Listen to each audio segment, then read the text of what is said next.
பண்ணிக்க போறவங்க அவங்க 2 பேரு. பொண்ணு மாப்பிள்ளை கேட்டு பாருங்களேன். உங்களுக்கு அந்த பெண்ணை பிடிச்சிருக்கிறதா? மனப்பூர்வ சம்பந்தம். ஆமா, உனக்கு அவருக்கு மாப்பிள்ளை பிடித்திருக்கிறதா?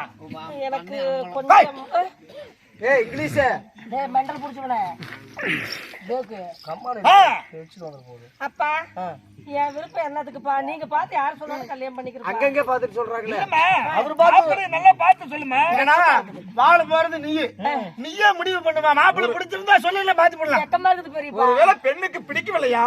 அப்படி எல்லாம் இல்லை. நீங்க அவராக எடுத்துக்கொள்ள வேண்டாம். பெரியப்பா பொண்ணு மாப்பிள்ளை பிடிச்சிருக்காங்க, நல்லா இருக்கிறாரு. மாப்பிள்ளை பிடித்திருக்கின்றதா? சரி, கல்யாணம் ஏற்பாடு நடக்கட்டும். ஆமா, அப்படியா? புருஷன் நல்லா இருக்கிறாங்க, கொஞ்சம் பார்த்து சொல்லுங்கடி பாக்குறேன். நல்லா இவரு கேமராக்காரர் நல்லா இருக்கிறாங்களா பாருங்க. புருஷன் நல்லா இதை கட்டிக்கிட்டா வேண்டாம் மாமா. அங்க நான் டிக்கெட் வேணா ஏதோ கல்யாணம் பண்ணிக்காயா. அப்பா அறிவுள்ள சபையாளே, லங்கேஸ்வர சக்கரவர்த்தியும் அதாவது மகேந்திர ராஜனும் இருவரும் ஒருமனதாக இதோ பெண்ணுக்கும் மாப்பிள்ளைக்கும் கல்யாணம் செய்ய போறாங்க. பார்க்கக்கூடிய பெரியவர் அனுமதி வருவேன். இந்த கல்யாணத்தை கலந்து கொள்ளும்படி தாழ்ந்த 13 சேர்ந்து கொண்டு எங்க மாலை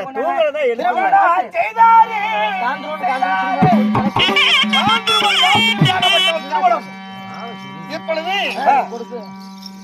கெந்தேஸ்வரனுடைய மகனாகிய காந்திரவனுக்கும் மகேந்திராபுரி பட்டணத்தை ஆண்டு வரக்கூடிய காந்திரவைக்கும் 2 பேர்களும் காந்திரவன் காந்திரவை இப்போது கல்யாணம் நடக்கிறது. ஒரு மனதாகவே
கல்யாணம்னா சிரிக்காம இருப்பாங்களா?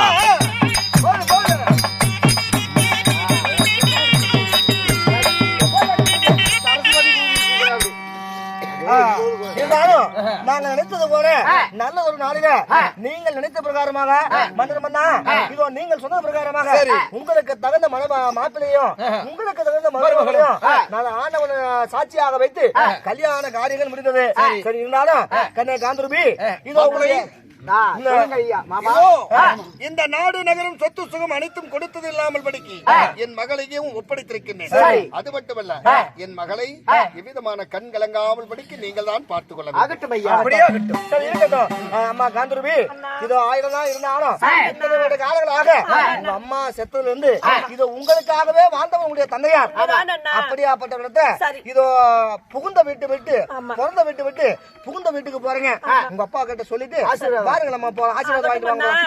என்னதான் இருந்தாலும் இத்தனை வருஷமாக ஒரு பெண்ணுக்கு வந்து சொந்த இடம் கடைசி வரையும் எங்கன்னா புகுந்த இடம் தான் கடைசி வரையும் சொந்த இடம்.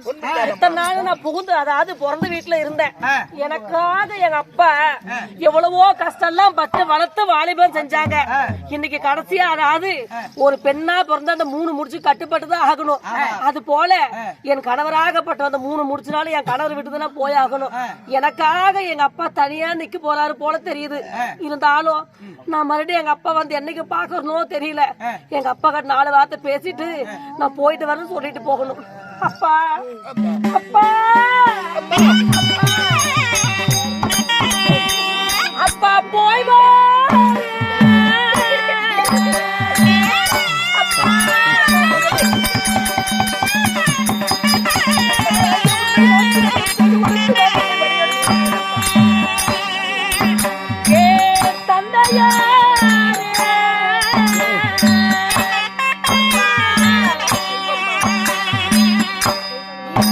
அப்பா பொற்பாதம்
போலே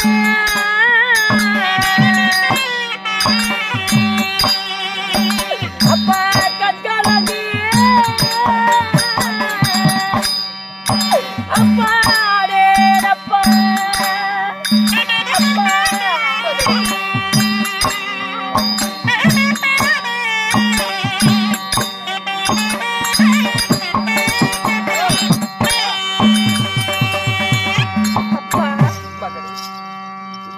இதாவது இத்தனை ஆண்டுகளாக இந்த மகேந்திரப்பட்டி பட்டினத்துல எந்த ஒரு இதுவும் தெரியாமல் வளர்ந்த வாலிபமானப்பா. இருந்தாலும் இத்தனை ஆண்டுகள் இல்லாத ஒரு மனசுல எனக்கு பாரமா இருக்குது. இத்தனை வருஷமா அப்பா செலத்தோடவும் இந்த நாட்டுல நான் சுதந்திரமா நான் இருந்தேன். இனிமேல் அப்படி இருக்கவும் முடியாது. மற்றவருக்கு மனைவியாகி புகுந்த அதாவது பிறந்த வீட்டை விட்டு நான் புகுந்த வீடு போறேன். அப்பா இத்தனை வருஷமெல்லாம் என்னை வளர்த்து வாலிபம் செஞ்சீங்க. தாய்க்கு தாயாக தந்தைக்கு தந்தையாக. அதனால நான் அடுத்த வீடு போய்தான் வேண்டும் அப்பா. அதனால எனக்காக உன் வாழ்க்கையெல்லாம் அர்ப்பணிச்சீங்க. அதனால அப்பா இதோ நான் புகுந்த வீடு போய் வருகிறேன் அப்பா. அப்பா நான் என்னவென்று சொல்லுவேன். உன்னை பிரியும் சமயத்திலே பிறந்த நாள் முதல் இது நாள் வரைக்கும் உன்னை நான் பிரிந்தது கிடையாது. மாறிலே தொட்டில் கட்டி மடியிலே நடைபுழைக்கு தோடிலே தொட்டில் கட்டி தொடையிலே நடைபுழைக்கு என் மகளாகிய உனது தாய் எப்பொழுதும் ஆண்டு மடிதாலோ அன்று நாள் முதல் இன்று நாள் வரைக்கும் உன்னை நான் கண்ணில் கலங்கி பார்த்ததே கிடையாது. இப்பொழுது பிறந்த இடத்தை விட்டு புகுந்த இடம் போகிறாய். அம்மா பிறந்த இடத்தை விட புகுந்த இடத்திற்கு செல்லுகின்றாய் அல்லவா? புகுந்த இடத்தில் சென்று பிறந்த இடத்தினுடைய பெருமை நீ காட்டக்கூடியவன் உன்னுடைய திறமை ஆகட்டும் அப்பா. அதனால போகக்கூடிய இடத்திலே எவ்விதமான ஒரு கடக்கம் இல்லாமல் ஒரு கெட்ட பெயர் வாங்காமல் படிக்க இந்த மகேந்திரராஜனுடைய மகளாகிய இந்த காந்தர்வை ஆனவள் ஆஹா இப்ப ஏற்பட்ட ஒரு மங்கையா என்பதற்காக பார்த்தவரெல்லாம் உன்னை பாராட்ட வேண்டும். அப்பொழுதுதான் எனக்கு பெருமை. ஆகட்டும் அப்பா. ஒரு போதும் உங்களுக்கு நான் மகளா பிறந்தவன் நானு பேரை நான் கெடுக்க மாட்டேப்பா. எனக்கு என்ன ஒரே ஒரு வருத்தம்னா இப்ப நீங்க ஒருவரா நின்று என்ன வழி அனுப்புறீங்க. என் பெத்த தாய் இருந்திருந்தா 2 பேரும் சேர்ந்து போயிட்டு வாமான்னு கையாறு அனுப்பி விடுவீங்க. இருந்தாலும் அதை மட்டும்தான் நான் இழந்தன தவிர உங்க பாசத்தை நான் இழக்கலப்பா. ஒரு போதும் உங்களுடைய புகழும் பெருமை நான் ஒரு போதும் வீண் செய்ய மாட்டேன். அதனால அப்பா இந்த மண்டலத்தையே கட்டி ஆண்டீங்க நீங்க. உங்க பேரை நான் காப்பாத்தாம விட்டுருவேனா? அதனால ஒரு பெண்ணுக்கு கடமை என்ன?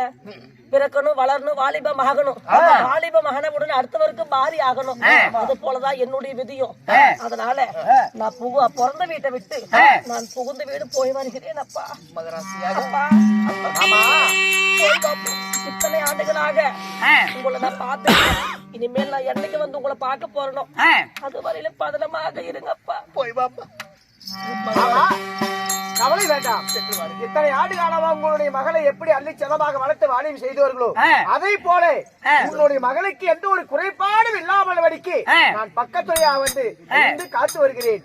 கண் கலங்க வேண்டாமா? தாய் இல்லாத பிள்ளை என்று அதிகமாக செல்லம் கொடுத்து விட்டு இது நாள் வரைக்கும் அன்னவளுக்கு எந்த விதமான வேலை வெட்டியும் நான் செய்ததே இல்லை. அன்னவள் கண் கலங்காமல் பார்த்துக் கொள்வது உங்களுடைய கடமையாக. ஆகட்டும் மாமா, நாங்கள் போய் வருகிறோம். அப்பா தேவி போய் வருங்களப்பா.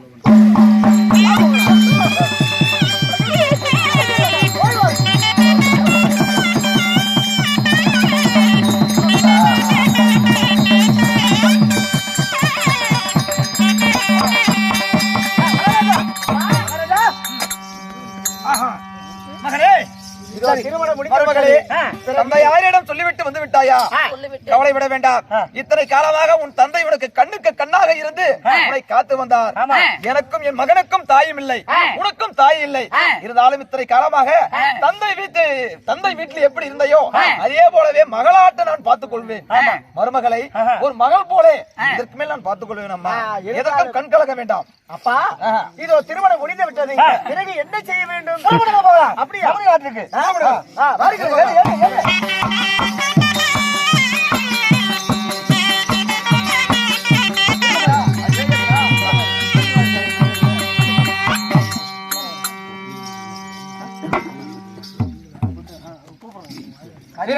ஏங்க சாமி, இதோ இத்தனை காலமாக என் மகனாகப்பட்ட சின்ன சின்ன பையனாக இருந்தான்.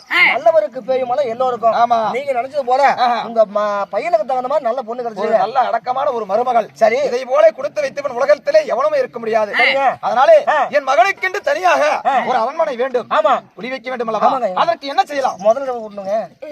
முதல்ல பெத்த மக அப்பா கிட்ட சொன்ன நான் என்னப்பா செய்ய இல்ல, கோயில் குளத்துக்கெல்லாம் போயிட்டு வந்தாச்சு. ஆமா. அவங்க 2 பேரும் புருஷன் கொண்டாச்சு. இதெல்லாம் ஏற்பாடு நீதான் செய்ய வேண்டும் அல்லவா? எல்லாம் செஞ்சாச்சுங்க. ஒரு நீங்க நினைச்சது போல ஒரு அரண்மனை கட்டி இருக்கோம். இப்ப இருக்க மாளிகாத மிகவும் ஆடம்பரமா செஞ்சு வச்சிருக்கோம். அதனால நல்ல ஒரு நாளில இன்று இரவு அவர்கள் இருவரும் தனியாக இருக்க எல்லா ஏற்பாடும் செஞ்சாச்சு. ஏற்பாடு ஆகிவிட்டதா? ஆமாங்க. நடக்கட்டும் சீக்கிரமாக. சரி, சீக்கிரமா சீக்கிரம் எல்லாம் முதல்ல எல்லாம் ரெடி பண்ணு. எங்க பொண்ணுங்க இளவரசர் இருக்குதா? அப்படி சொல்லணும்ல முதல்ல ஒரு ரெடியா பண்ணா 99 வயசு கிளம்பி ரெடியா இருக்குது. கவலைப்படாத உனக்கு. உனக்கு 86 வயசுல இருக்குது. அதனால சீக்கிரமாக முதல்வருக்கு வேண்டிய ஏற்பாடுகள் பலமாக இருக்கட்டும். பழம் இருக்குதுங்க. என்ன பலம்? சாங்கி சம்பிரதாயம் விடா. சரி, ஆகட்டும் சாமி, எல்லாம் தயாராக இருக்கட்டும். போய் வாருங்கள். ஆகட்டும். அருமையா சபையானே, இவ்விதமாக லிங்கேஸ்வர சக்கரவர்த்தியோ தன் மகனாகிய காந்தரவனுக்கு காந்தரவி என்று சொல்லக்கூடிய பெண்ணை கல்யாணம் செய்தார். கல்யாணம் செய்து இருவரும் சந்தோஷமாக இருக்க தனக்கென்று ஒரு அரண்மனையை உருவாக்க செய்து இருவரும் சந்தோஷமாக இருக்கும் தருவாயே, அதே வேளையில தேவலோகத்து கன்னிகளாகிய தேவ கன்னிகள் வருமிதம் காண்க.